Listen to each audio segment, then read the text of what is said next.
صلى الله عليه وسلم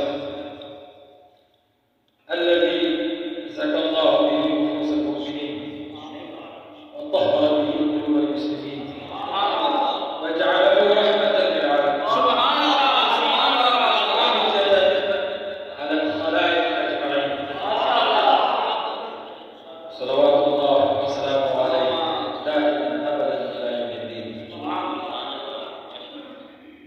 إنه رسول الله صلى الله عليه وسلم هدى الله به من الضلال وعلم به من الجهالة وأرشد به من الغواية وكثر به بعد القلة وأعز به بعد القلة. وولد صلى الله عليه وسلم مكحولا مدهونا مسرورا فخرا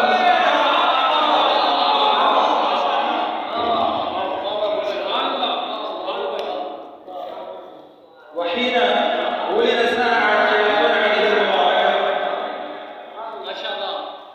ثلاثة من الملائكة ومع عبده قصد من الذهب ومع الثاني ريح من الذهب ومع الثالث منديل من السندس الأخضر وغسلوه بماء رقيق.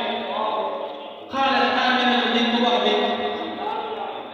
فلما وضعت رسول الله صلى الله عليه وسلم رأيته رافعا رأسه إلى السماء مشيرا بإصبعه فحمله جبريل وطارت به الملائكة ونفخه بمائه وألقاه من أعلى من الجنة وأعطاه إلى رضوان وسلكه كما يسلك الطير فلحا وكنت أنظر إليه كأنه ينزلني فقال له رضوان إليك يا حبيب الله وقد ظن لنبي علم لا حلم إلا بدينه فاستمسك بعروة الوثقى فاستمسك بعروة الوثقى فقال الآن واتبع شريعتك يحشر غدا في زمرته وإذا ينادي ينادي طوفوا به مشارق الأرض ومغاربها.